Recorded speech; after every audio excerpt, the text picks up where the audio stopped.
মার্কিন গণমাধ্যম যখন এই বক্তব্য দিয়েছে ঘটনা শিওর, এবং কি গত ৭২ ঘন্টার লড়াইয়ে একটা জিনিস একদম ক্লিয়ার, ইসরায়েলের এই আক্রমণের পেছনে মূল টার্গেট হচ্ছে ইরানকে মেধা শূন্য করা, নেতৃত্ব শূন্য করা, বেছে বেছে বিভিন্ন বাহিনীর প্রধান পরমাণু বিজ্ঞানীদেরকে শেষ করে দেওয়া হয়েছে। প্রায় 11 জন পরমাণু বিজ্ঞানী শাহাদাত বরণ করেছেন। প্রত্যেকটা বাহিনীর মূল প্রধানরা শাহাদাত বরণ করেছেন। টার্গেটে বাকি আছে মাসুদ পেজেশকিয়ান এবং সর্বোচ্চ নেতা। তবে ট্রাম্প বলছে যে ট্রাম্প নাকি গ্রিন সিগন্যাল দেয় নাই, দিলে নাকি এতক্ষণে ঘটনা ঘটে যেত। আসলে ঘটতেও পারত। তবে যারাই এখানে শাহাদাত বরণ করেছে ম্যাক্সিমামই হচ্ছে প্রথম ধাপে। দ্বিতীয় ধাপে প্রেসিডেন্ট মাসুদ পেজেশকিয়ান এবং খামেনি সাহেব দুজনেই নিরাপদ আছেন বলে আশ্বস্ত করেছেন ইরানের গণমাধ্যমগুলো বা বিভিন্ন সূত্রগুলো। এর মাঝখানে এই যে গতকালকে রাত থেকে আবারও যে অভিযান চলছে, এর মাঝখানে বিভিন্ন ঘটনা ঘটছে। ইরানকে সার্বিকভাবে পশ্চিমারা চাপ দিচ্ছে যেন এটা একটা বিরতির দিকে নিয়ে আসে, ইরান যেন পাল্টা অভিযান আর না চালায়। বাট ইরান কি বলছে? দর্শক, ইরানের বক্তব্যে আমি খুশি। লড়াই যেহেতু বাড়ছে, ক্ষয়ক্ষতি যেটা হয়েছে 406 জন মানুষ শাহাদাত বরণ করছে, বিপরীত এখানে সংখ্যাটা খুবই কম। এখন হার মানার কোনো কারণ নাই। তো যাই হোক, আমাদের যে মনের ভাবটা সেটাই ইরানের প্রেসিডেন্টের মুখ দিয়ে আসছে। বলছে যে হামলা না থামালে ইসরায়েলকে আরো কঠোর জবাব দেওয়া হবে। প্রেসিডেন্ট মাসুদ পেজেশকিয়ানের বক্তব্য সামনে আসছে। আপনার এখানে তিনি বলছেন, ইসরায়েল যদি হামলা অব্যাহত রাখে মধ্যপ্রাচ্যের অন্যান্য দেশগুলোর নিরাপত্তা ঝুঁকির মধ্যে পড়তে পারে।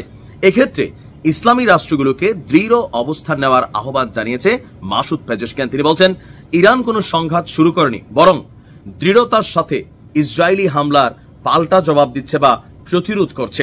এখন এই যে প্রতিরোধ করছে, সেই প্রতিরোধের জবাবটা কোন লেভেলে যাচ্ছে? খুবই ফার্স্ট ক্লাস লেভেলে যাচ্ছে। বাট পাল্টা যে আজকে অভিযান হচ্ছে, বলছে প্রায় 1 যুগ, কতদিন 1 যুগ ইসরায়েলের বিরুদ্ধে বা তাদের মিত্রদের বিরুদ্ধে লড়াই চালিয়ে যাওয়ার সামরিক শক্তির সক্ষমতা ইরানের আছে। থাকুক না থাকুক ভাই, ডায়লগ শুনতে ভাল লাগে এই মুহূর্তে। এই মুহূর্তে এরকম ডায়লগগুলো শত্রুদের বুকে কাঁপন ধরিয়ে দেয়।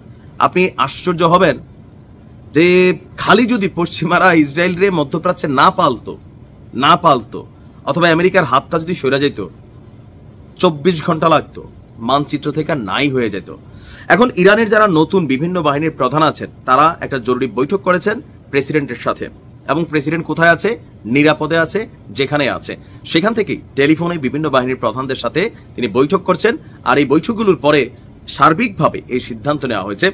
গতকালকে বিমান বাহিনী, সামরিক বাহিনী, আইআরজিসির নবনিযুক্ত প্রধান প্রত্যেকে এই যুদ্ধের ব্যাপারে প্রধান নেতাকে আপডেট জানাচ্ছিলেন, প্রেসিডেন্টকে আপডেট জানাচ্ছিলেন এবং নিজেদের সক্ষমতা বা শত্রুর হামলাকে প্রতিরোধ করার বিষয়গুলো তারা জানাচ্ছিলেন। তো সার্বিক এই মিটিং শেষে সিদ্ধান্ত এটা নেওয়া হয়েছে যে ইরান লড়াই চালিয়ে যাবে। আর ইসরায়েলের পাশাপাশি যেগুলা নসিহত করার দরকার, যেমন মাসুদ পেজেশকিয়ান যেটা বলছিলেন, সেটা করা হচ্ছে।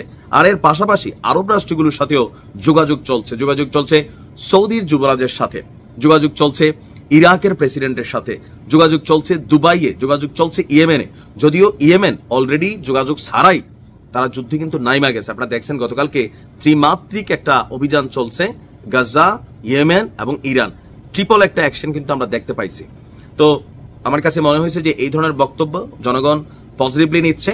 ইরানকে লড়াই চালিয়ে যেতে হবে, বাকিটা আল্লাহর হাতে। ভালো থাকুন।